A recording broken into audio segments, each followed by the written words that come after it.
অষ্টমীর দিন রাত্রিটা বেরিয়েছিলাম ওই রেস্টুরেন্টে খেতেই, ঠিক ঠাকুর দেখতে নয়।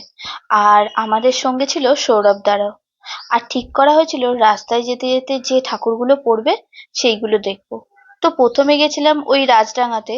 তো রাজডাঙ্গা উদয়ন সংঘ ঢোকার আগেই আরেকটা ছোট্ট প্যান্ডেল হয়, তাই সেখানেই ঠাকুর দেখলাম প্রথম। আর রাজডাঙ্গার প্যান্ডেলে ঢোকার মুখেই একটা খুব সুন্দর আটার দুর্গাও হয়েছিল। প্রচন্ড ভিড় সামলে এখান থেকে বেরিয়েই যেখানে যাওয়ার কথা সেই উদ্দেশ্যেই চললাম।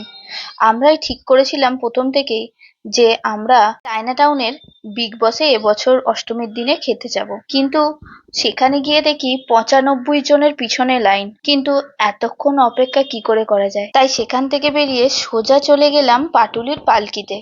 পালকির যিনি ম্যানেজার উনি হলেন উজানের বাবা আর সৌরভদার খুব ভালো বন্ধু, তাই সিট পেতেও কোনো অসুবিধা হয়নি। তাই যাওয়ার 2-3 মিনিটের মধ্যেই আমরা সিট পেয়ে গেছিলাম।